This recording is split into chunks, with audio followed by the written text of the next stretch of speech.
Okay, this is my wood stove. I just recently made a video about it, so I designed and built it myself. And when I built this, I intended to burn wood in it mainly, but I also wanted to be able to burn liquid fuel in it, and I have not tried that yet. So I'm going to try that now. The thing with this wood stove is it's pretty small, and it works great. It works like a rocket stove. Even when there's no wind, this thing just, it roars. And so the thing is with the wood, I have to keep tending to the fire like every 20 minutes to keep this thing going. So it's a lot of work. It keeps me busy. And I designed it so I could cook on it. And I used to be into brewing beer, and I was hoping, I got this great big, I think it's like 10-gallon stainless steel pot. And I made it so this will sit on there. That pot can sit on here, and I can brew beer. The thing is that if I brew beer, it probably needs to be wintertime, because this stove will get this boat really hot. So yeah, I'd be pretty sweaty in here making beer, especially with all the steam coming off of the wort. But any rate, so now I'm going to go ahead and just try something really simple. And I have some kerosene. I was planning on being able to burn wood, pellets, and liquid fuel like kerosene, diesel, alcohol, methanol, stuff like that. So I have a little kerosene for my kerosene lamps. So I'm going to use some of that first and give it a try and see how it works. Because if I can burn liquid fuel in here, which I know I can, I won't have to tend to the fire, so I can keep the boat relatively warm. It's been cold here. It's Thanksgiving weekend, and it's been the last couple nights been pretty cold. And I have this little space heater, electric heater. It's small, and I set it on the floor right where I sit and under the table here, and it keeps me kind of warm, but not real warm. So it can be still a little uncomfortable, especially when it starts getting down in the 30s. I think it was pretty close last night. I know it was down to like 41 anyway, but so yeah, it's slightly uncomfortable. I also designed this. I have a slot back here. This pedestal, there's a slot back here open, and I have it goes all the way across the back, and then I have some ducting. This is my engine box here that my diesel engine sits in, and so this is sitting on top of the engine box. And I have ducting that I put in to run air. So what I'm going to do is I'm going to put a fan in the duct down near the floor, and so it'll suck hot air from around the stove here when it's burning, suck it down into the pedestal here through the duct and then out on the floor. So it'll get the heat down low, because that's where you want it. It'd have been nice to put this down on the floor, but I didn't have no place to put it in here like that. Wasn't room for that. So it had to go here, which is really good because it's in the center of the boat, and it's my galley's right behind me here, and I can just reach right over, and I use this to cook on sometimes. I have a 2-burner inductance stovetop, and it only has 2 burners. So if I need a 3rd burner, which I have had to need a 3rd burner in the past, I can start a fire in here and cook on here, and it works great. Cooks really good. So any rate, so I'm going to go ahead, and I got this cranberry sauce can from Thanksgiving, and cleaned it up, took the label off. And I have this neodymium magnet that these things are really, really strong magnets. And so I collect a bunch of these things. They're dangerous. They're so strong. If you get a bunch of them stacked on top of each other, you can barely pull them apart. And if you get your finger in between them, it can crush your finger pretty good. I've been pinched pretty hard with them. But at any rate, it'll stick to this can. And I'm going to go ahead and put it on the inside of the can in the center. And so the plan is since this stove is made out of iron. And I built it, this is a 1/4 inch thick steam pipe, and I welded a 1/4 inch plate on the top, a 1/4 inch plate down here on the bottom, so the fire's in this part, and then this part down here is a Chinese wok for cooking Chinese food. I turned it upside down, cut the bottom out, and made a broiler out of it. And this is a disc blade from when I worked on a research farm. We have these implements that you can disc the field with. So there's all these discs, and they kind of roll on the ground, and they cut into the dirt, and they throw the dirt over. And so it throws if there's weeds, it throws the dirt, it turns the dirt over and tears the dirt up out of the ground, throws it over on top of the weeds and kills the weeds. So when you disc it, literally kills most of the weeds. So this disc blade I put on the bottom here and cut it out with a cutting torch so I could have a lip sticking out. So if any coals fall out of here, it'll land on this lip. And yeah, I'm real proud of this stove. I think it's really cool. So now I got a magnet in here, and the reason is when I put this inside the door here and down inside, I'm going to put kerosene in it and just light it first and see how that goes. I don't want it to move around, because in a sailboat, when you're sailing, the boat will heel over to one side or the other depending on what tack you're on, and it moves around going up and down over waves as well. And so I don't want this moving around or spilling over. And it can probably spill. I'm hoping that my welds are good enough that they're liquid tight. I may eventually go ahead and just fill the bottom of this with the liquid and just light it, and not even have this can in here. Or I can put several of these cans in here for more heat inside. I think I could fit at least 3 or 4, maybe 5 in here, probably just 3. But I want to see if this is going to stick, and it does, kind of. I may need to put another magnet in there. Let me put another magnet in, or 2, and see if I can get this to be a little stronger. It can slide around. It's sticking, but it's not stuck tight enough to hold it as good as I want, especially once I put liquid in it, because once I put liquid in it, it's going to have a little more weight to it. So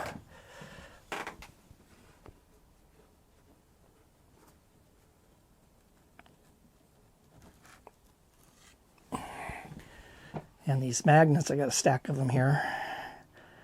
Got a big stack of them over there, but they're really hard to pull apart. Don't want to put them around your hard drives or anything. You might end up erasing some of your data. But let's see what happens here. Oh yeah, that's better. That's 2. Now that's pretty tight, so I'm going to put another one in and put 3 of them in, and that should do it. The good thing is the first magnet I got centered in the can, and all I got to do is just drop this down in here, and it'll go right on top and line up perfect with the other 2. So now there's 3 magnets. Yeah, that's pretty good there. I don't think it's going to go anywhere. So it can stick on the side like that. So, damn, it got on this corner here, and it's pretty tight. Okay, so what I'm going to do is I'm going to put this can inside. I'm going to put some kerosene in it first, and I'm going to have to come up with a way to feed this. You don't want to feed it while it's burning. I mean, there's probably a way to do it. There's a possibility that I could make a constant feed set up here, so it'll feed from a tank that's a little higher than the stove. I could have a tank in here somewhere where I could put liquid fuel in it, and then it'll come down through like a copper tube, and I'll have to have an adjustment on it so I can control it. It's just, you have to be real careful with that, because if you start running too much fuel in there, you could cause a big problem. So, but I don't know if I'll do that. I'm hoping that one of these, setting it on my laptop over here, that's not good with the magnets. So I'm hoping that basically when I go to bed at night, I pretty much want the fire out. The colder it is, the better I sleep. So I don't like being in a warm room when I sleep. I'm serious. I mean, if it's freezing cold, I really sleep good, and that's how I prefer to sleep. So I don't need to have this thing run all night long. And so I'm just going to go ahead and put a little kerosene in here and light it on fire and see how it goes. It's best to burn alcohol over kerosene or diesel because it's going to be a lot cleaner, less emissions. But this boat runs on diesel, the engine does, and so probably in the long run I'll probably be burning diesel in this thing. If you burn alcohol that you use in an alcohol stove for cooking, that stuff's super expensive. I think I was paying like $35 a gallon for it. I probably could have got it cheaper, but that's what I had to pay when I had my alcohol stove, and it was just unbelievably expensive. But you can burn just rubbing alcohol. That'll work fine. Okay, so I filled it up about 3/4 of an inch. So once I light this on fire, I can snuff it out. Just cover this up with a piece of metal if I want to put it out, or maybe close the stove. I don't know if I can get this airtight enough that it actually put this out. If I have a wick sticking out of this can, then that's going to be a problem shutting it down if I have to snuff it out with something. But so let's see what happens. I'm hoping there's a little wind outside today. My chimney up on top is a stainless steel pipe that comes out of the top of the cabin top outside, and then it's an H shape, so it has a pipe that comes up out of the cabin top, and then it has two more pipes that are like this on each side of that with an H, kind of H shape with a so the smoke comes up and then goes into that cross piece and then goes out both sides, and both top and bottom of the pipes are cut open. They're open, and so when air goes across, if it's just a single pipe, air goes across, it draws air through the stove, and that's how chimneys and wood stoves work. This one has 4 surfaces that air goes across, so it really sucks air through here. And like I said, it burns even when there's no wind outside. I mean, this thing still draws really good. So now I'm going to see if I can get this through the door without spilling this, because I have to tilt it on its side. Ooh, it's close, but I got it. I'm just going to sit this here in the middle and get it centered. Yeah, the magnet's holding good. That's plenty good. Okay, so it's centered, and I'm going to go ahead and I just took a piece of paper towel and rolled it up, and I'm going to light it, and that's what I'm going to use. I'm going to have to bend it so I can get down in the can. I'm going to light it,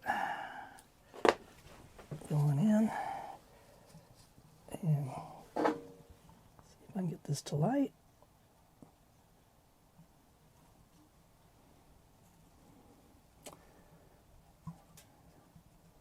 And I think I'm just going to throw the whole paper towel in here. And just let it burn down inside the can for now. I don't know, kerosene doesn't burn that well, so it looks like it's going. Now the thing is once the can starts to heat up, it's going to start to boil that kerosene, which is going to make it burn even better. So right now it's burning, but I have a feeling when the paper towel burns all up, it may not burn too well. But so far so good. How's it looking? Yeah, that looks good. So let's see how it goes, and I'll have to see how long it takes. But it's a little heat, not much yet. But I'm sure this is going to work good. It looks like it's going to work fine. So yeah, this is going to be nice. It's going to take the edge off in here with the cold. So I'll still have my electric heater that I'll probably be running. Once I get my fan hooked into the ductwork, then I may not even need the electric heater and just heat with this. And I got an idea for running the fan. is I'm thinking about getting they're called thermoelectric modules. So they're solid state. They're two dissimilar metals. I think it's called Peltier effect. And so they're just little, you can get them in different sizes, but basically they're like a little flat square chip with two wires coming out.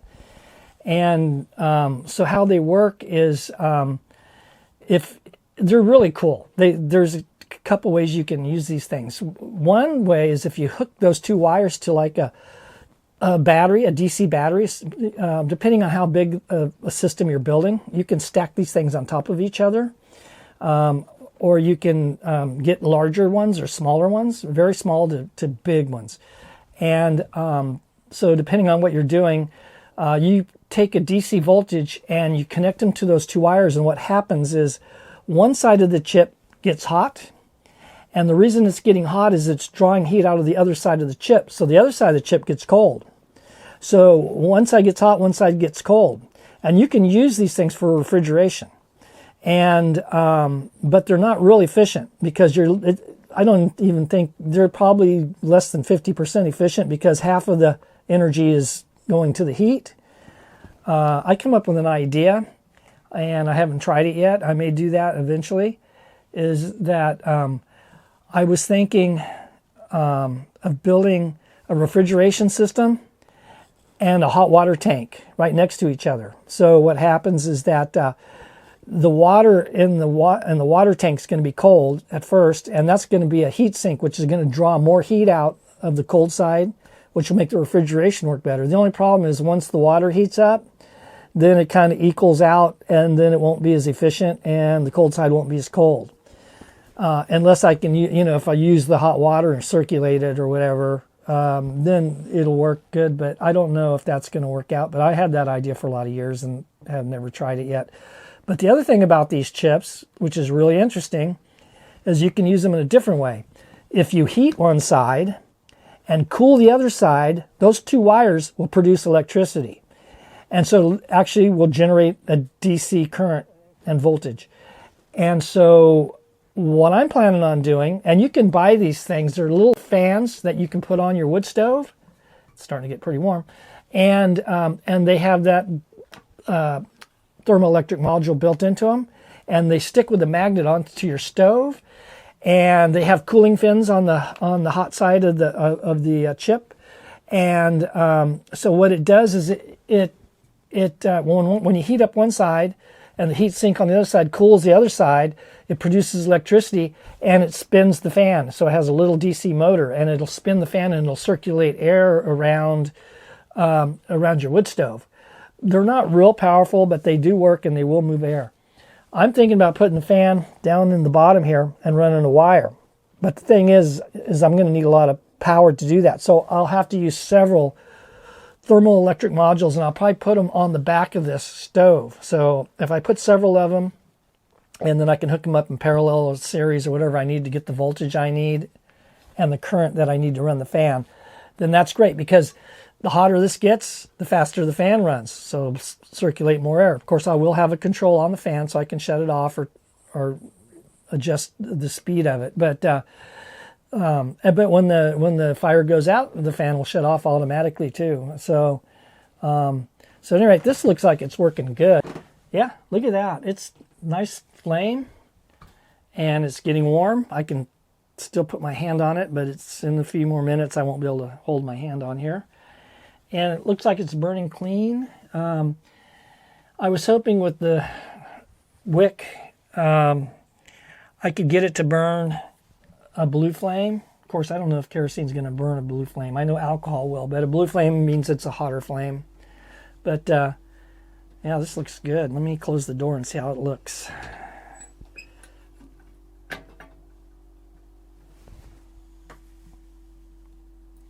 And that looks good. So yeah, nice little fire. And I don't know how long that will burn. I only filled it up about 3/4 of an inch in that can. So the plan is, if I can get it to burn without having to touch it for, I'd say, I don't know, at least 6 hours, maybe 8 would be great, because I just need this at night mainly, while I'm in here, sitting in here, working on my YouTube channel, editing and doing that kind of stuff.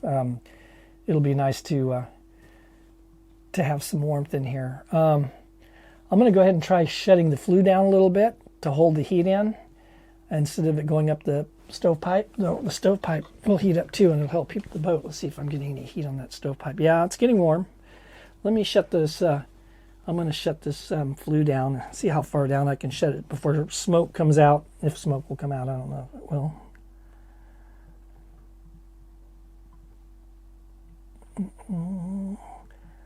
I'm gonna. Well, that's all the way shut down. I don't see anything. I'm gonna. It slowed the fire down a little bit. Now I'm gonna go ahead, and this is air intake that I got this stainless steel vent. This is an air vent, mainly for like. I think mainly what you use these for. I got this at West Marine. Is you can use it for ventilation for a lot of things, but a lot of power boats. Diesels suck a lot of air, diesel engines, so you got to have a lot of air to get to your engine, to where the air intake is on the engine. Oh wow, it's really going down. So I can definitely put this out. I'm going to close this off and just wait a second, and I think it'll put the fire out completely, which is really good, because now I can shut the stove down. Yeah, just by closing the damper and then this air intake here. I'm pretty sure it's out now. Let me take a look. I'm going to open up this so smoke don't come pouring out. I'm going to open the door. Should it go out? Yeah, it's out. It's totally out. So I'm going to go ahead and start it back up again. Wow, that's great. That's really good news. So this thing's going to work great.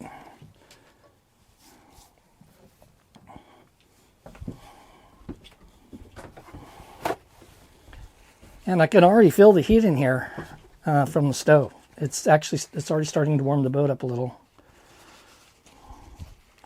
The only problem is, like I said, if without my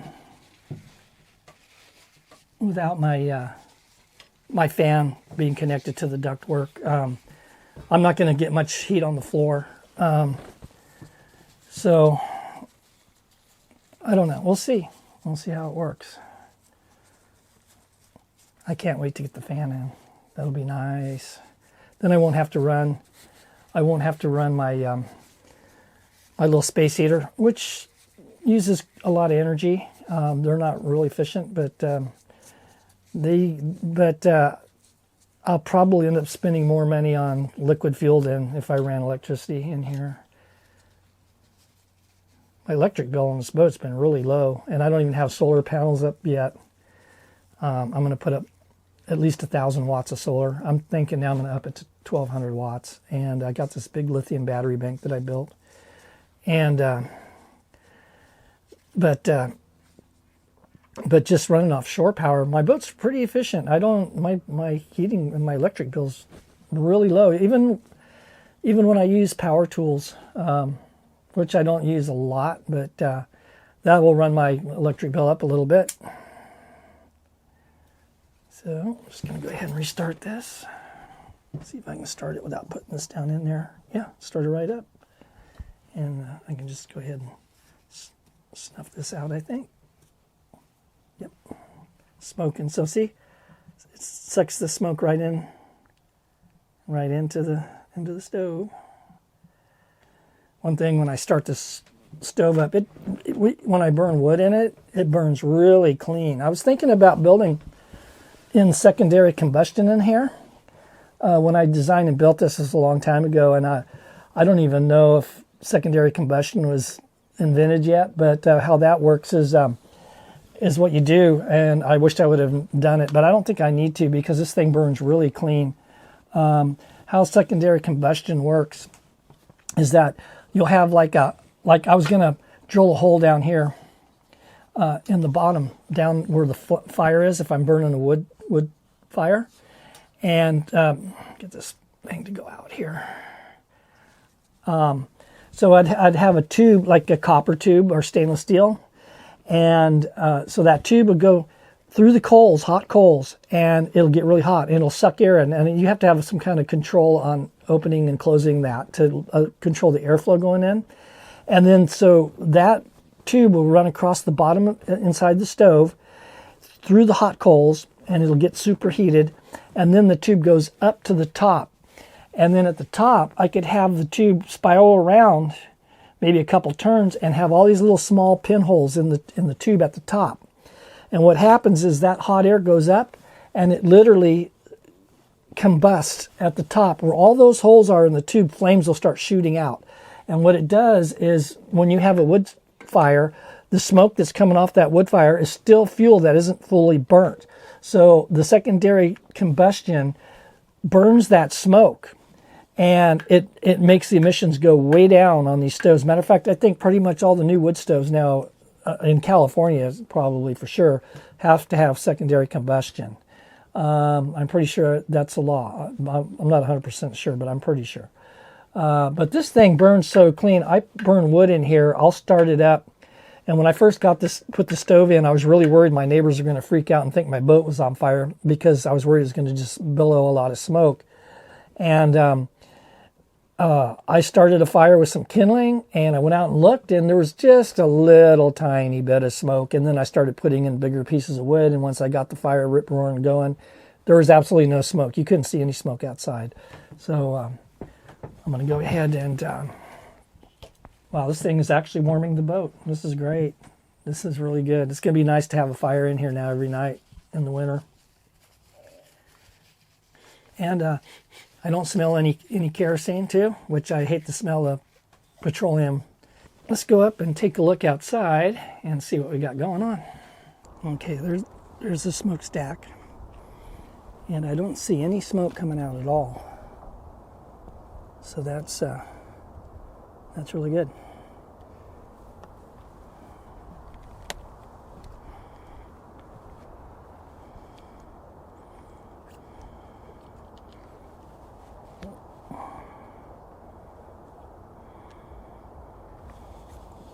And it's a little warm. No smoke. Okay, I'm going to shut the door down and see if I get any smoke. I don't see any smoke. So the door is shut. I got the vents open, completely open. I can see heat, but I don't really see smoke. So I can see heat waves coming out of the top. So yeah, cool. Awesome.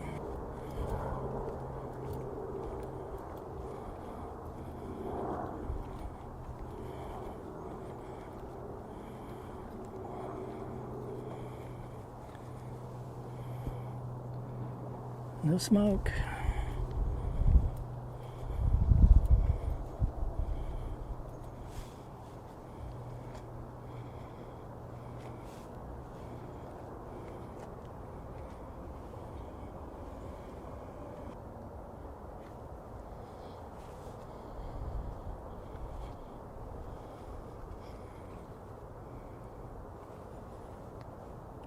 I can see a little heat,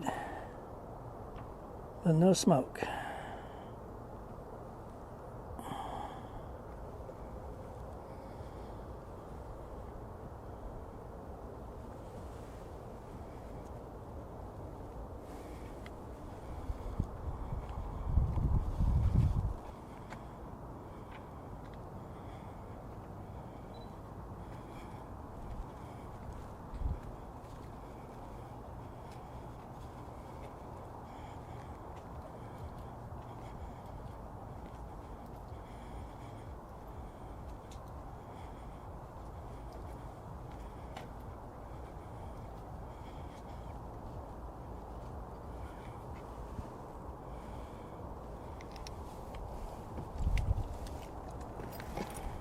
Okay, you can see it's still burning, and like I said, I only put like 3/4 of an inch, just a little bit down in the bottom of this can, so this is looking really good. I can feel the heat in the boat now. It's getting pretty hot.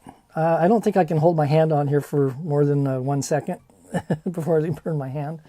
The sides, they're getting pretty hot too. That's about as long as I can keep them on the sides. This stovepipe is 3/4 inch high pressure pipe here, a steam pipe. So it's really thick.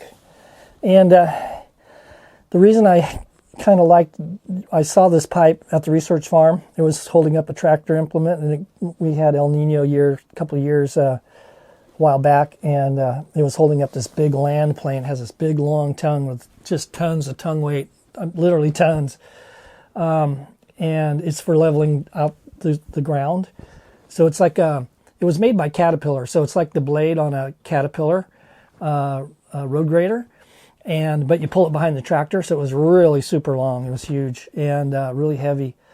Thing was crazy heavy. And so we had this propping up the tongue, keeping it up off the ground, and it literally just sunk into the mud. And then so the land plane tongue was on the ground, and so I just dug this out, and I was looking at it and I go, you know what? I bet I can make a wood stove out of this thing. And I had to cut through it. It's 3/4 inch thick, so it's pretty thick. I had to cut through it with a cutting torch to cut out the holes, and then I had to grind everything flat. And then in my other video about the wood stove, so what I did was I ground I welded a 1/4 inch plate on top, 1/4 inch plate on the bottom. I got some pipe that just happened to work good. I put one piece of pipe inside another to make this flange, and I built the flange up. So it's kind of beveled here with a weld, and then I ground all the welds down. So that's how you make something that looks like it's all one piece. You look, if you don't know about welding, metal work, you'll look at a wood stove and you'll wonder, how do they do that? Well, that's how you do it. You just weld it, and you got all these ugly welds. Well, if you weld good, you can make them look nice, but they're still ugly. I mean, they're not. If I just left the welds on here, this thing would look really ugly.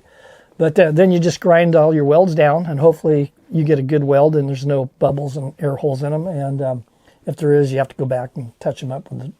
I arc welded it with this Lincoln arc welder, and just grind everything down and make it look really nice. And so yeah, this is definitely one of the coolest things I ever built. I built some pretty cool stuff in my days, but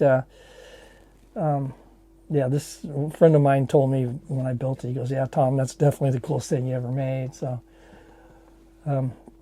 yeah, I'm really glad it fit in here and everything worked out. The stovepipe happened to be just the right size, and I'm getting warm right now. So this is good because it's pretty cold outside. I don't know what the temperature outside is. I could find out here, and I'll check.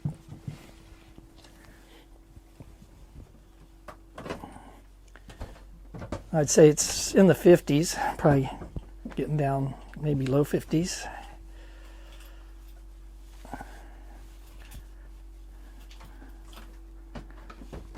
Let me see what the outside temperature is. Oh, it's not that cold. It's only 59 degrees. That's actually pretty warm. Felt a little colder when I was outside, but I didn't have my coat on. Yeah, it's only 59 degrees, so it's not that cold. But right now, I'm totally comfortable in here, and I'm not running my electric heater. So it looks to me like this thing's going to work great. Now I'm just going to let it burn and see how long it takes for that 3/4 inch of fluid, the kerosene in the bottom of that can. See how long it burns for. It looks to me like I've probably been burning it now for, I don't know, maybe 45 minutes. So I can determine when this thing burns out. I should have put 1 inch in and measured it. Then that would have made it nice, because then I could figure out how long 1 inch of fuel burns for. But 3/4 of an inch and it's still burning. Let me open it up and see how the flame looks when the door's open. Is it the same as it was? I need to fix this wooden thing. I need to epoxy it on there with some high temperature epoxy. But yeah, it looks the same. The flame is shooting up about the same height as it was when I first lit it. So yeah, it's going to be so nice having a fire in here, nice and cozy. And the nice thing about this type of heat is it's dry heat.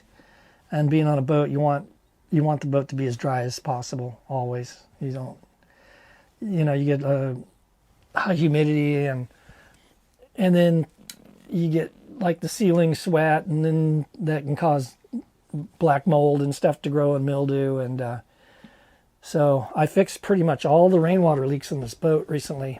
So I had some videos on that. The only thing that's leaking now is I have a big port light window here in the back, on the back bulkhead, and it leaks, and it looks like the seal needs to be replaced on it. So I'm gonna have to figure out where I can get a seal for it. But that's the only leak I have inside the cabin. I don't have any leaks anywhere that I know of, except I replaced this one stanchion here that broke where my step is outside. And I keep my pots and pans in there, and I found a couple drops of water in there the other day, and it rained recently. So I'm not sure if that was just, I washed some pots and pans and put them in there a little wet, or if that was leaking. So next time it rains, I'll have to check it, but that's no big deal. I used butyl tape, and I may just need to tighten it down a little more. And if that doesn't stop it, I'll just lift it back up and put more butyl tape in there, and I can make it stop. I did had a leak on another stanchion on the other side of the boat here, and I used butyl tape on that, and it doesn't leak at all now. And my masts aren't leaking. They were leaking, especially the main mast was leaking. I mean, it just literally poured water into this boat. And I was worried it was going to cause damage to the wood, but luckily it didn't. And it was doing that for years. And I had to figure out how to stop that leak, because this flange, this big square stainless steel flange, set right on top of the teak deck, and the teak deck's planked. So there's planks, and there's cracks in between all the planks. And you can't expect to seal anything by putting something on top of there and bolting it down. Even if there's a gasket on there, because of the cracks in the plank, it's going to leak. So I had to literally cut the teak out where that flange goes, and and remove the teak planking underneath that flange, and underneath the teak is fiberglass. So it's fiberglass deck, and the teak's on top of the fiberglass. So I took it down to fiberglass. I filled it with butyl tape, tightened it down, and no leaks at all. So this is great. The other boat that I had another big ocean-going boat that I bought several years ago, and that thing leaked like a sieve. I had a window over my bunk that leaked, and no matter what I did, I couldn't stop it. And so my pillow, my head would get wet. When I was sitting there where I sat, it got wet. I mean, just soaking wet. And it was like this, every time it rained. And so I tried, all kinds of stuff to get this leak to stop. I couldn't find where the leak was coming from. It was like coming in somewhere else and then migrating down and finding its way in to where the window was. And I tried silicone, which I don't recommend silicone on a boat at all, ever, because it leaves this really slick residue. When you peel it off, you can't put silicone back over it because it won't stick to itself. You have to grind it off to clean it, and silicone doesn't last very long anyway. So I tried different stuff, and then I at one point I was so upset about it. I taped clear plastic over the window, and with waterproof tape all the way around. It still leaked. Didn't slow it down at all. So I knew water was getting there from somewhere else. I put another piece of clear plastic over the whole cabin top, just in that area, and it leaked even worse. It's like, okay. So then I put a tarp over the whole damn top of the boat. It still leaked. I could not stop that leak. And and that boat had a lot of leaks in it too. So rainwater leaks. It didn't leak in the hull. Like this boat doesn't leak. The hull doesn't leak salt water in anywhere. That thing drove me crazy. And then I bought this boat, and these boats are called leaky tikis because they leak so bad. And so this thing was doing the same thing, leaking where I sit. Started leaking where my bunk is. My pillow was starting to get wet. Same thing, different boat, but same problem. And so I tried to fix the leaks. and patch them up. Couldn't do it. Wouldn't work. Nothing would work. And then I figured out how the water was getting in through the way they fiberglassed over the top of the cabin out there. They left a seam all the way around the top of the cabin with the fiberglass. So, and then they put teak trim over that seam thinking that's going to keep the water out. Well, it doesn't. And so I had to take all the teak trim off. And I wanted to save the teak trim because I was thinking about putting it all back on because I was going to fiberglass the entire cabin outside, the top and the sides. And when I started to take the teak trim off, I estimated about 500 screws had to be removed, and they're all countersunk and had a wooden plug over the top of each screw. So I had to dig the wooden plug out without damaging the teak around it. Then I had to clean out the screwdriver top so I can get a screwdriver in the slot. They were all slotted screws, which was a good thing, because that way I would use a really tiny flat screwdriver and slide it back and forth to clean the glue and stuff out of the slot of the screws, so I can get a bigger screwdriver in there to turn them. And most of them were, I'd say 95% of them were brass screws, and brass screws that's been in wood. This boat was built in 1975. Brass screws that's been in wood that long, especially in saltwater environment, they don't come out easy. Some of them actually broke off, and I had to I twisted on them so hard they literally snapped. The screw just broke, and I had to drill them out. And but the first screw, I estimated 500 screws had to be removed, and it took me 20 minutes to remove one screw. And then I thought, okay, so 20 minutes times 500. Yeah, so this project, which I thought was going to go really quick, I thought I was going to knock this fiberglass project out in like 5 days. Took a long weekend on a Memorial weekend several years ago. And thought, yeah, I'll just knock it out in 5 days. And it turned out to be 5 years before the project was finished. And I didn't put the teak trim back on because I didn't want to drill a bunch of holes in my fiberglass that I laid up and then have a bunch of leaks again. So I come up with a way to make the boat look good without all the teak trim. The boat looked really nice with all the teak trim, but teak trim's a lot of work. You got to maintain it, or either leave it bare, which I do. Mine's bare. But I would like to either oil it or varnish it. And but if you oil it, you gotta oil it like at least once a month. You got to build up like several layers, maybe like 5 layers of oil first, and then after that is maybe every 3 or 4 weeks go over it again with oil. And teak oil is expensive, and I still have a lot of teak on this boat, so it'd be a big project, especially in the winter when it's raining and stuff. It'd be kind of hard to get out there. The other alternative would be to varnish it, but sunlight eats up the varnish, and then you if you just use straight varnish, I mean it only lasts like a year or so, and then you got to sand it all down and revarnish it. Another trick is to coat the teak with epoxy, and then varnish over the epoxy, and then but again probably every year you'll have to light sand the varnish, and then revarnish. And, I got all these little spindles that are holding, there's a railing that goes around the back of this boat. And it's got all these wooden spindles that were turned on a lathe. So they're little fancy doodads that hold the railing up. And they're all made out of teak. And I couldn't imagine sanding all those spindles, and doing all the prep work to varnish them. So right now I just leave it bare. It doesn't look that good. When you use teak oil, it can look damn near as good as varnish. Not quite, but pretty damn close. It's almost hard to tell the difference. If you use varnish, like I said, the sunlight eats it up. So what a lot of people do is they get some sunbrella fabric, and they make these covers for all their teak. So they cover all the teak up on their boat. And that's fine, but you got all this beautiful teak and you don't get to see it unless you take the boat out sailing. Then you take all the covers off, or if you want to show the boat off, you have to take all the covers off. Then you got to put them all back on, and the covers don't look that good. So yeah, so it looks to me like this thing's burning now for about an hour, and it's burning good. So I should be able to fill that can up halfway with with the liquid, whatever fuel I'm going to burn. This is kerosene, so kerosene might burn slower. I imagine alcohol might burn faster than kerosene. Plus, alcohol is going to evaporate quicker. And I got a cover.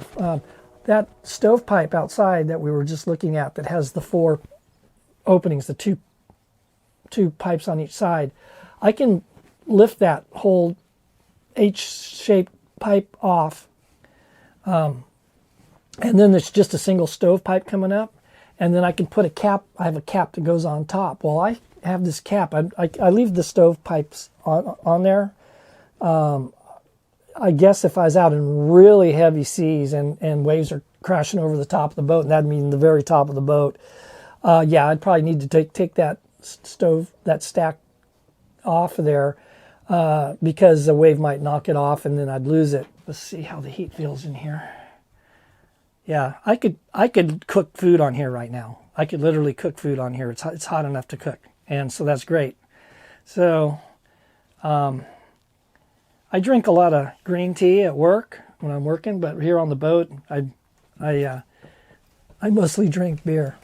So yeah, but if I was into drinking tea on the boat, I could have hot water here all the time for hot drinks, and that'd be a good thing in the wintertime. And that's the nice thing about that stack outside that has the 2 pipes on each side. So each end is open, so the air flows over and it draws. So it's like 4 stovepipes in one as far as drawing air through here, and then also another reason that it's H-shaped like that is it keeps rainwater and sea spray out of the pipe. The boat would have to be hit by a huge wave before water got into this pipe, and so even sailing, I shouldn't have a problem. Now, the main sheet, which is the main rope that controls the mainsail, is real close to the stovepipe, and actually, it's in the way. If I have the boom over to port side in a certain position, the main sheet, the rope, is in the way of the stovepipe. So, but I'm going to build a bimini and put my solar panels up in the back here.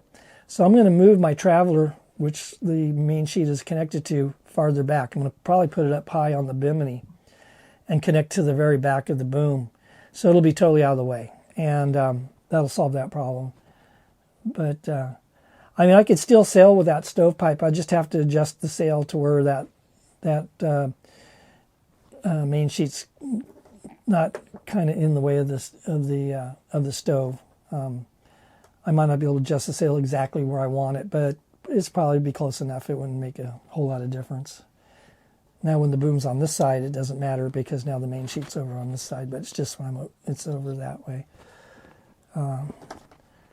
So yeah, I think I'm going to be staying a lot warmer in here now.